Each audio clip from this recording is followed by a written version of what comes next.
espacios en los tribunales electorales locales. ¿Cuál es el problema con esto? Pues que se pone en gravísimo riesgo la legalidad de los próximos procesos electorales en las distintas entidades federativas. Algunos me han preguntado qué pasó en la Junta de Coordinación Política cuando vimos este tema. La verdad es que no pasó absolutamente nada. Llegó Morena, presentó su lista, dijo: este es el acuerdo que vamos a someter a votación el día de hoy, y no hay margen ni de revisar los perfiles, ni siquiera de revisar si se cumple con criterios de paridad. Por supuesto, hay una negación total a una evaluación abierta de quienes integran estas listas, y lo que van a hacer pues es hacer lo que hacía el antiguo régimen y que ellos tanto criticaban. Va la planadora y seguramente en unos momentos más estaremos en esta votación. ¿Les van a alcanzar los números o no? A ciencia cierta no lo sé, porque lo que hay es una tremenda cerrazón para este proceso de construcción, que debería de contar por su trascendencia, por lo que ha ocurrido en los últimos años en este país, con un consenso mínimo de las fuerzas políticas. Sin embargo, esto no es así. Es, de alguna forma, el preámbulo de lo que seguramente estaremos viendo con la elección del Poder Judicial del día 1 de junio. Tema 2. Hace algunos momentos ustedes fueron testigos de el espectáculo, un espectáculo más del presidente de la mesa directiva del Senado de la República, que de manera unilateral, unipersonal, emite un pronunciamiento a título del Senado de la República que refleja únicamente su visión, por lo tanto, una visión parcial de un pronunciamiento que debiera redactar, cuidar el Senado de la República, contando también con la integración de los distintos puntos de vista. Déjenme decir sobre esto dos cosas. Me parece que hay una terrible confusión a propósito del pronunciamiento, de la observación que hace el Comité para la Desaparición Forzada de la ONU.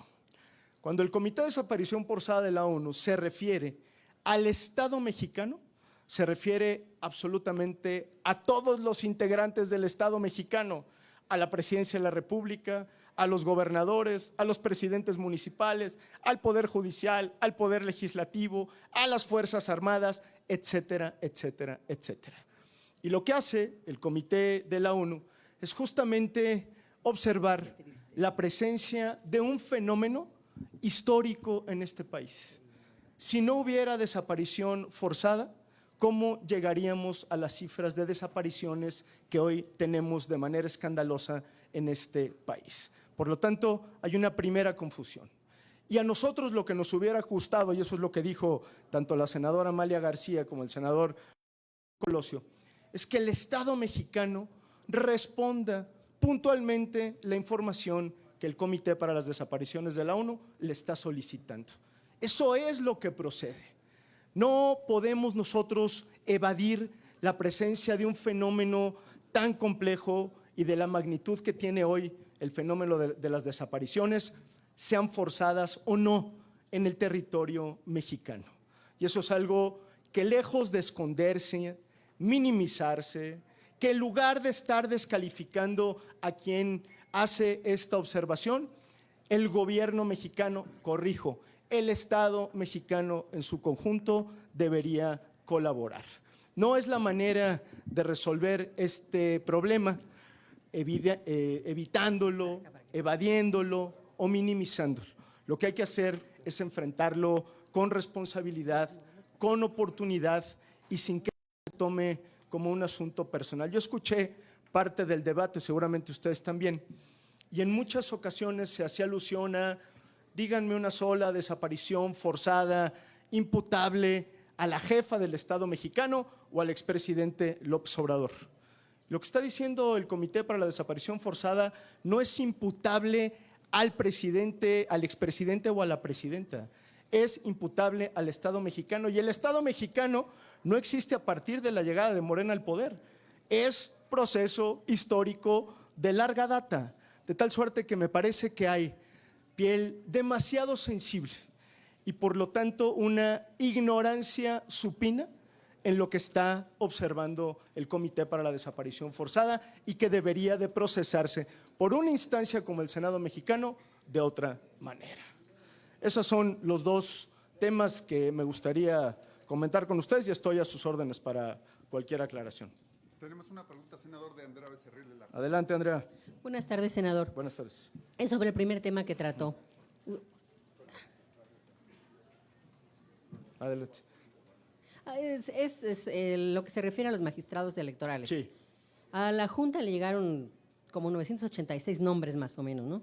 Entonces, yo quisiera preguntarle, si usted nos puede dar más datos, ¿cómo fue la negociación? ¿Ustedes revisaron esos 986 nombres? ¿Cada bancada presentó algunos? ¿O cómo fue? Y si ya hay un documento del que usted hablaba, me imagino, en donde usted dice que todos los candidatos son afines a Morena. ¿Es así? Sí, le contesto puntualmente. No hubo ningún proceso de acercamiento, diálogo, entendimiento, evaluación de los más de 1,000 integrantes que siguen aspirando al cargo de magistrados electorales locales. Negociación, diálogo, acercamiento, cero. Eso fue lo que hubo. Por lo tanto, repito, lo que hizo la Junta de Coordinación Política fue, la Junta de Coordinación Política, el presidente de la Junta de Coordinación Política, poner a consideración de la Junta una lista conocida en primera instancia por ellos y que hoy entiendo es pública. Cuando menos de parte del Movimiento Ciudadano no hubo ni siquiera un espacio de diálogo, encuentro, acercamiento para hacer una valoración objetiva, puntual, profesional de sus integrantes y entiendo que al resto de las fuerzas políticas les sucedió lo mismo. ¿Nos puede dar un ejemplo? Por ejemplo, Jalisco, que usted lo debe conocer muy bien, los magistrados que incluyeron, ¿quiénes son y por qué usted dice que son Hablo en términos generales de la composición. No vamos a hacer el señalamiento puntual de los antecedentes partidistas que tienen la gran mayoría de quienes integran estas listas, sin otro propósito que justamente demostrar que lo que está haciendo Morena no es muy distinto a lo que hacía anteriormente el viejo régimen. Incluso diría, el viejo régimen tenía a veces oportunidad de construir, de dialogar, de consensar, no es el caso. Perdón, ¿son 56 candidatos nada más o presentaron ternas? ¿Por qué eran 56 no, vacantes? lo que veremos en un momento más en la Junta de Coordinación, lo que veremos en el Pleno es el acuerdo de la Junta de Consideración, simplemente ya con los nombres para votarse o a favor o en contra. De las 56 vacantes. Así es correcto. Gracias. Le pregunta Gerardo Cedillo de Núcleo Radamil. Pero sí es el mismo tema. Sí, es el mismo. Sí. Gracias. Bueno, ese acuerdo es en esencia un dedazo, Clemente. Sí, digamos, es la imposición unilateral del régimen hegemónico en la nueva construcción de los tribunales electorales locales, que en teoría son quienes deberían impartir justicia electoral. Así es que sí, con toda puntualidad, lo que hay es un dedazo. Punto. Las cuotas y los cuates de Morena son quienes integrarán mayoritariamente los tribunales locales electorales del país.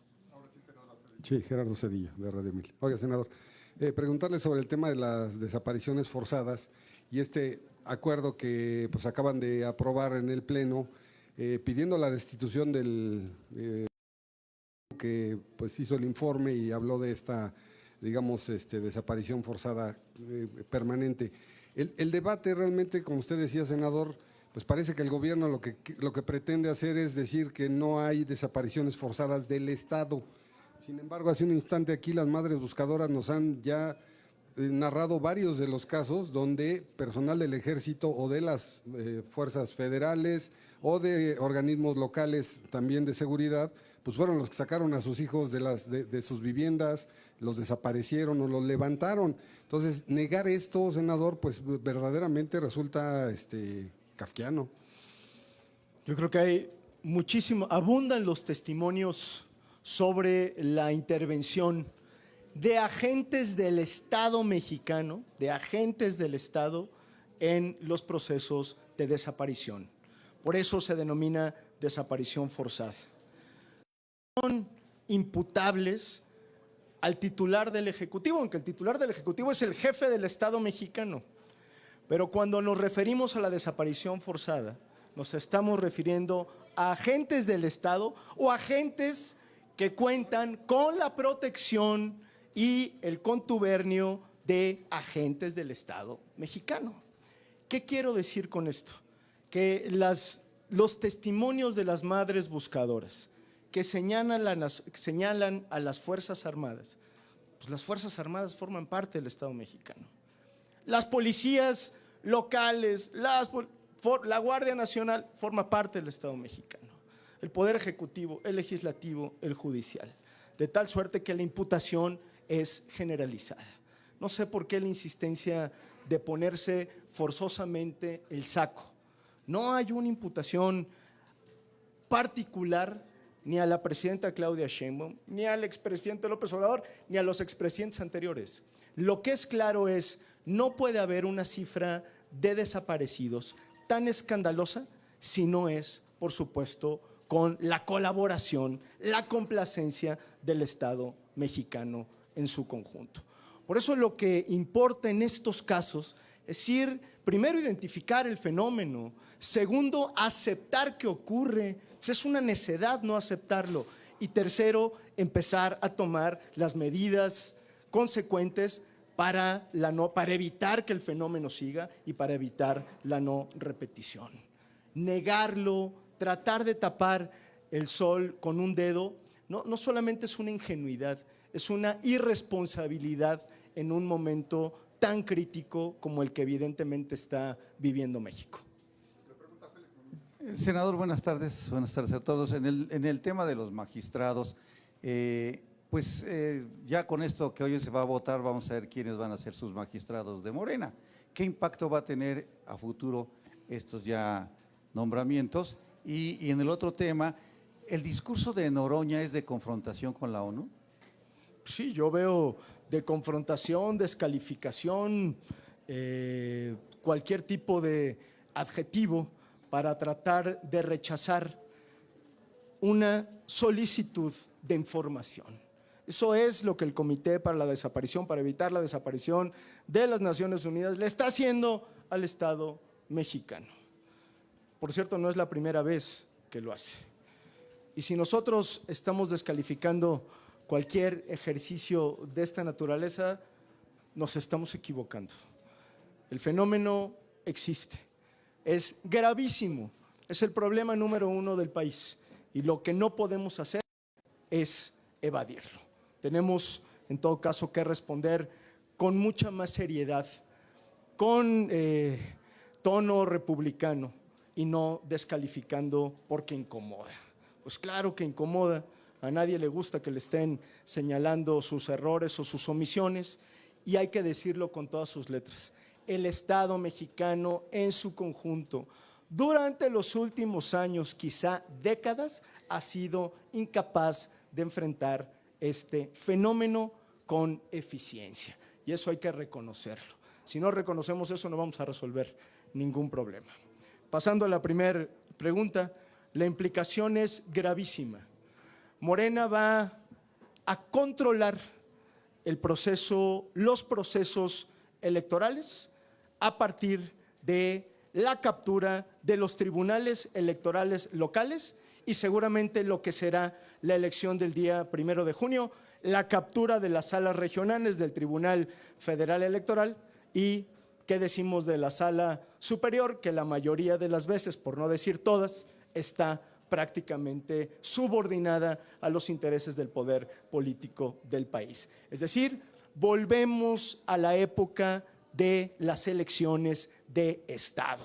Ellos organizan, ellos las hacen, ellos las califican y sálvese quien pueda. Es, digamos, un paso más para borrar en este país el pluralismo político. Hoy las elecciones libres, limpias, imparciales están en entredicho. La última pregunta se la hace Verónica Macías del Heraldo de México. ¿Qué están votando? ¿Alguien sabe? Perdón.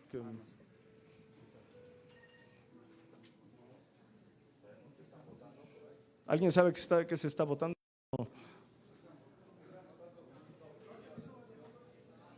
¿Eh? Nadie puso atención. Pero adelante con la pregunta. Senador, yo le quiero preguntar justamente lo de los magistrados electorales. Se había denunciado que hasta un 40% de estos candidatos estaban pues vinculados o los habían, eran candidatos a algún puesto de elección popular y estaban vinculados con un partido político. ¿Ustedes detectaron esta situación? ¿Sí es el 40% de estos candidatos y sí pertenecen a Morena desde su análisis? Ojalá fuera el 40%. Casi el 80% de quienes van a estar en esa lista tienen algún vínculo partidista o antecedentes de militancia abierta en Morena o en los gobiernos de Morena. De ese tamaño es el problema.